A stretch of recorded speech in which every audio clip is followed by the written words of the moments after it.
m'appelle Cyrine Némé, je suis docteur en astrophysique, je suis astrophysicienne, j'étudie la physique de l'univers et tout ce qui est dans l'univers, le cosmos, les planètes, les galaxies, les étoiles, et puis je me suis spécialisée dans des choses spécifiques, on va voir, c'est les nuages interstellaires, les nuages entre les étoiles et les exoplanètes. Je sais qu'il y en a parmi vous qui se posent des questions sur les planètes extrasolaires, les exoplanètes.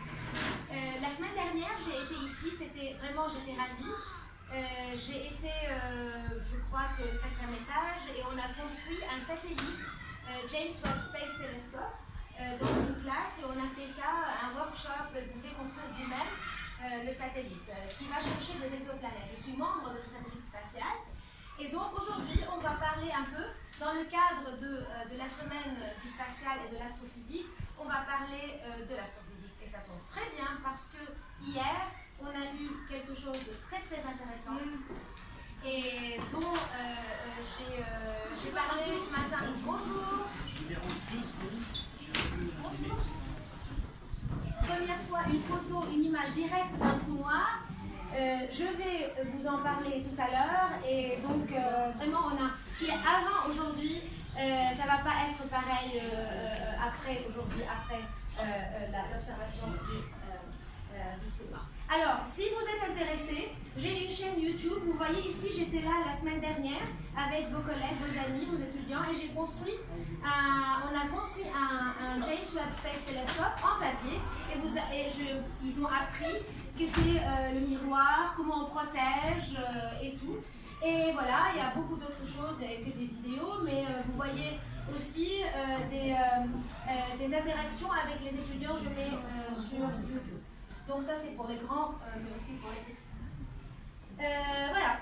Alors, je commence par les questions ou je... Quand vous voulez. Je pense qu'il vaut peut-être mieux que vous discutiez, puis après posons la question. D'accord. Qu'est-ce que tu préfères? Alors, les questions d'abord. Voilà, quelqu'un pose la première question peut-être. Attendez, je vais... La personne qui va parler... Enlève ta règle, Carole. C'est madame qui va choisir. D'accord. Ah, d'accord. Mia.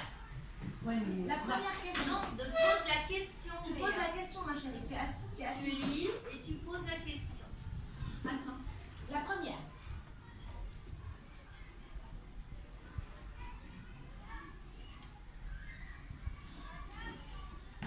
Oui.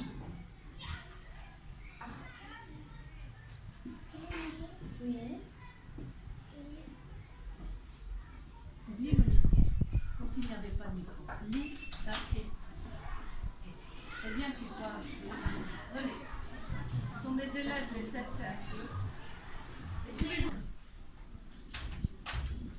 Quel est votre métier? Alors, mon métier est un métier très spécial. Donc, baissez vos doigts. Là, je vais répondre. Je vais prendre mon temps. Et après, on prendra d'autres questions. Je suis astrophysicienne. Quel est le métier d'une ou d'un astrophysicien? Donc, comme le nom indique, astre, c'est tout ce qui brille dans le ciel. Physicienne, c'est la physique des astres. Alors, qu'est-ce qu'on fait? On étudie, peut-être vous voulez voir, c'est ça?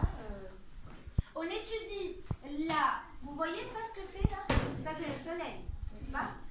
Et après, ce sont les planètes. Donc, on étudie le soleil, donc les étoiles. On étudie les planètes, toutes les planètes. Et on étudie aussi les planètes naines. On étudie les comètes. Mais comment on les étudie? Est-ce qu'il y a la physique? Qu'est-ce que c'est la physique? On étudie la formation de ces étoiles. On étudie l'interaction de ces étoiles et de ces planètes. On étudie aussi pourquoi, les processus physiques qui ont amené à cela.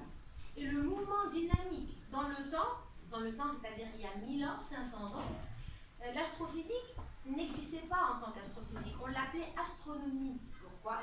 Parce que l'astronomie, c'était juste l'étude des mouvements dynamiques, donc la vitesse cinétique et dynamique des planètes. Maintenant, on va au-delà de ça, on étudie la composition, les grains qui forment les planètes, les grains qui forment les étoiles, et on va plus loin aussi, on va étudier d'autres choses, on va étudier les étoiles, toutes les étoiles.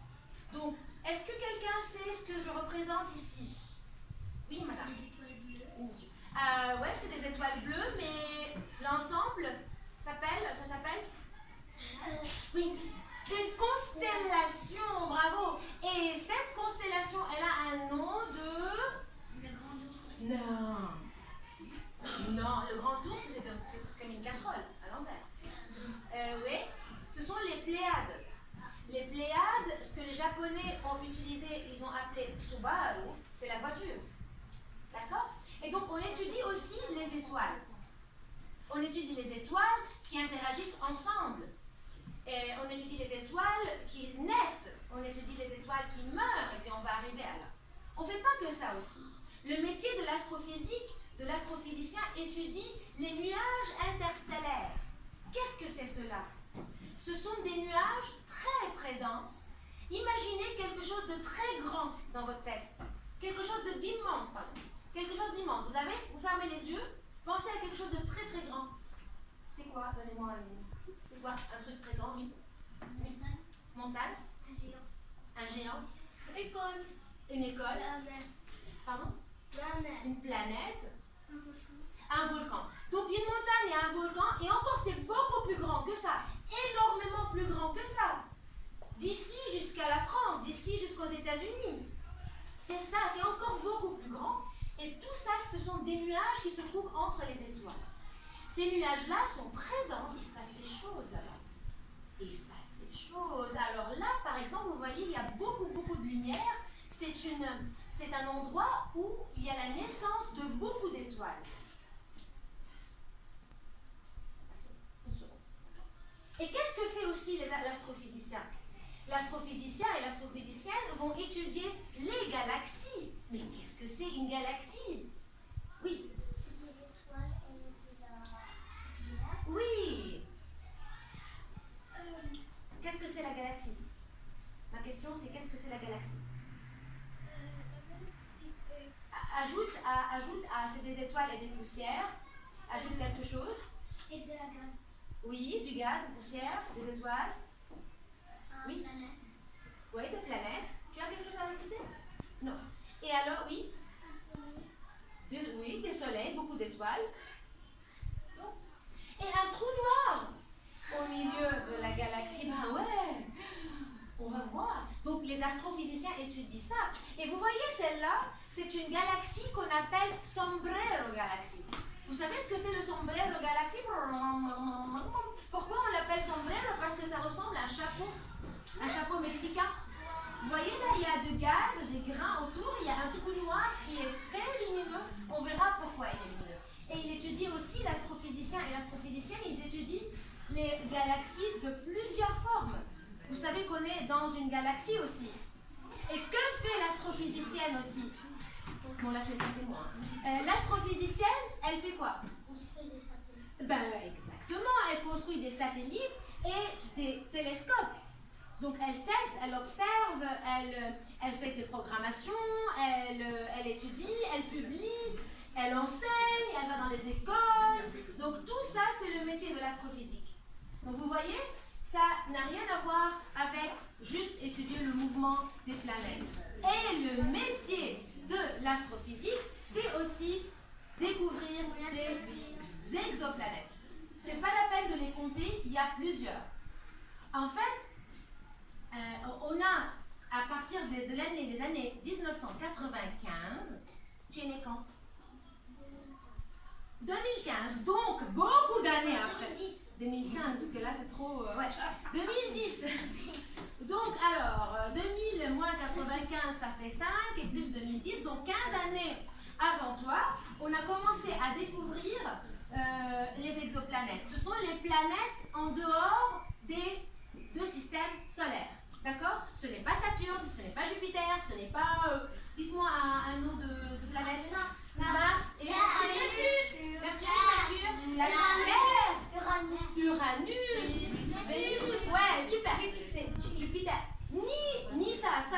Aucun d'eux, c'est une autre planète, d'autres planètes. Donc, c'est ça le métier de l'astrophysicien et aussi étudier le trou noir. On en parlera tout à l'heure. Voilà.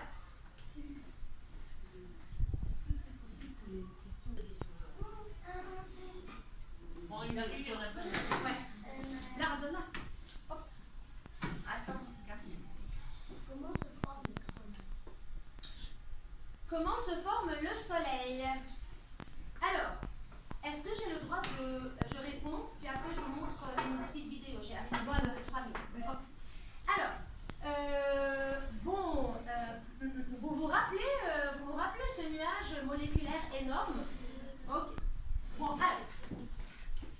Ce nuage moléculaire énorme, je vais prendre ça, pardon, vous permettez.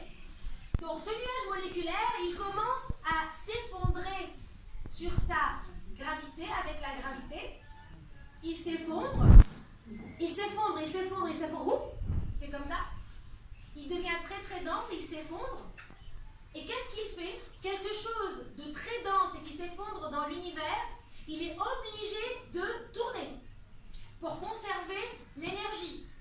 Donc, le nuage qui était comme ça à cause de la gravité, il s'effondre, il tourne jusqu'à une certaine densité. Il est très très dense, il commence à faire la fusion nucléaire. Et c'est comme ça que notre Soleil est né. Et donc, on l'appelle proto-soleil. Autour, il y a des petits morceaux qui restent, qui se collent pour former les planètes. Donc voilà. Et je vais vous montrer une vidéo. Voilà. Donc on a un grand nuage qui s'effondre. Après, c'est très dense.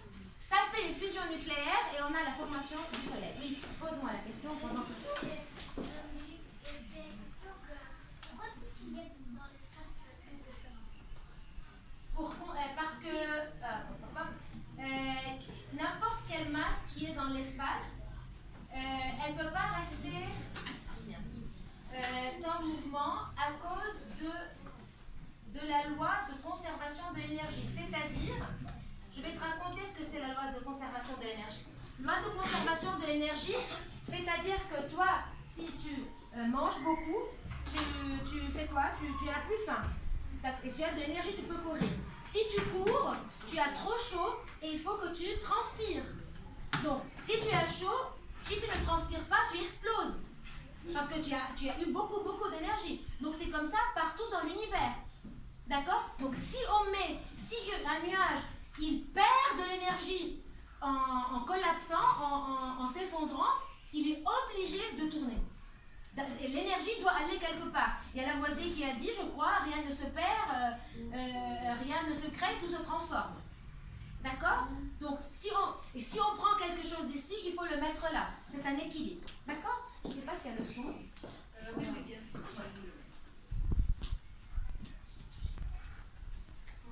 Du système solaire, le Soleil est un astre majestueux composé à 75% d'hydrogène et à 25% d'hélium. Son diamètre est plus de 100 fois supérieur à celui de la Terre et sa masse 745 fois plus importante que celle de toutes les planètes qui l'entourent réunies. Son influence gravitationnelle s'étend quant à elle jusqu'au mystérieux nuage de Oort, situé à plus de 10 000 milliards de kilomètres. Pourtant, notre étoile n'est qu'une naine jaune, un astre modeste au regard des titans stellaires qui peuplent l'univers. Des questions sur ça avant? Oui. Combien de degrés Celsius est le noyau de... Ah là là, très bonne question. Il a posé la question, quelle est la température du noyau du Soleil? Alors, mon cher ami, il est de dizaines de millions de degrés Celsius. Parce que justement, pour pouvoir faire la fusion des protons, de l'hydrogène, il faut qu'il y ait une température énorme pour pouvoir collisionner et fusionner ces deux-là. Par contre, quand on va fusionner ces deux-là, on va créer du rayonnement. Qu'est-ce que c'est comme rayonnement qu'on crée? Vous savez ce que c'est le rayonnement? Oui. C'est la lumière. Mais quel genre de lumière qu'on va créer? Devinez quoi? C'est la plus puissante des lumières. C'est le rayon plus gamma. Le rayon gamma qui brûle. Donc, le soleil, au centre, crée du rayon gamma.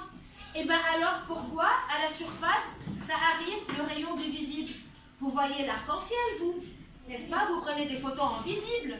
Vous ne prenez pas des photos avec le téléphone ou l'appareil ou le GoPro en gamma. Alors comment ça se fait que la lumière arrive en visible? Eh bien, je vais vous dire. Figurez-vous que quand on crée le rayon gamma, comme ça, au milieu du soleil, au centre du soleil, ce rayon, il a de l'énergie. Ok? Il va marcher. Et puis, il y a tellement de particules à l'intérieur du soleil, du corps du soleil, du centre, qu'il va se heurter par une particule. Puis, il va perdre de l'énergie. Il va heurter une autre, il va perdre de l'énergie. C'est comme si vous êtes en marathon, vous faites un marathon et puis vous rentrez dans un mur, un autre mur, vous perdez votre vitesse. C'est ce qui se passe au rayonnement, jusqu'à arriver à la surface, et il arrive vers le visible, donc très peu d'énergie. D'accord? Et alors, ça prend ça, le trajet du centre vers la surface, c'est 1 million d'années.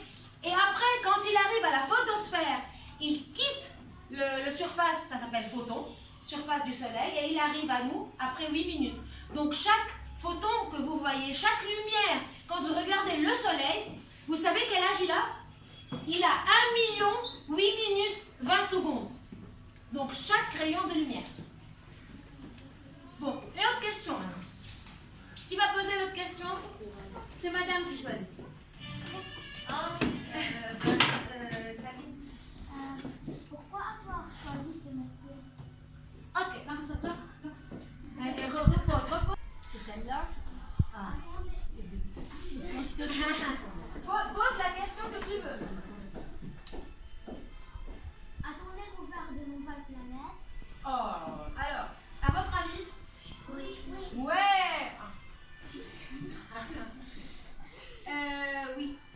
Alors, vous savez maintenant comment on forme une étoile? Comment on forme une étoile? Quand le gaz, comme le soleil, le gaz s'effondre, n'est-ce pas? Et le reste, ça reste des petits morceaux qui font des planètes. Ben ouais. Ce que je vous ai montré ici, là, c'est le nombre de ce matin ou d'hier, j'ai oublié si c'est ce matin. Il y a un site web qui s'appelle exoplanet.nasa.gov. Vous pouvez suivre sur le nombre des exoplanètes découvertes jusqu'à maintenant. Et on a 3933 planètes découvertes dans notre galaxie, dont 2932 comme notre système solaire et 500 à peu près planètes telluriques comme la Terre. Je vous montre ça, c'est notre galaxie. Tout ce qu'on a découvert est à peu près ici. Donc on n'a rien encore découvert, bien sûr. Et on aura encore plus et encore plus. Hein? Là, on en a tout. Ce sera la suivante. Laquelle tu veux? C'est celle que tu veux. Mais qui veut? Non, pas comme ça. Est-ce que l'espace a une limite? Donc il a posé la question, est-ce que l'espace a une limite?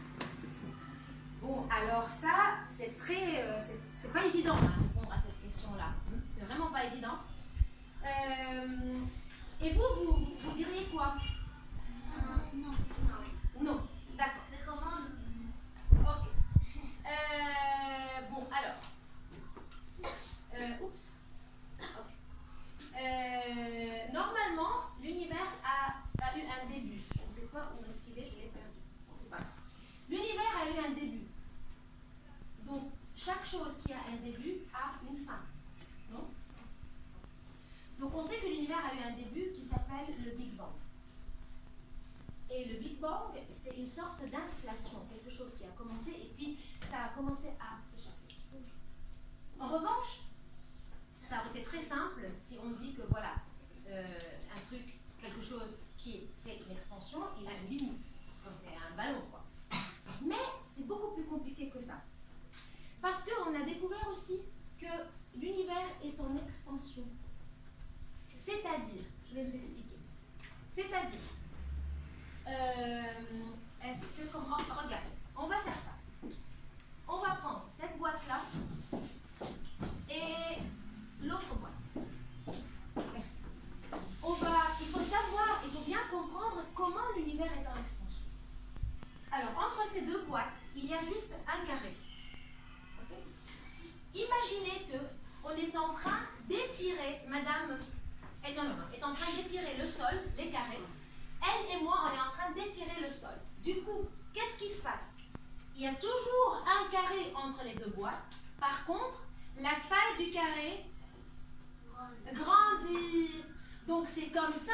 En fait, eux, les choses, les objets, les astres, les galaxies, les étoiles ne sont pas en train de mettre le feu et de bouger, de partir. Non, c'est l'espace qui est en train d'expansion, de s'étirer. Donc du coup, pour le moment, on dit que l'univers n'a pas de fin, est infini. Voilà. Ben, et pourquoi tu veux sortir de l'univers?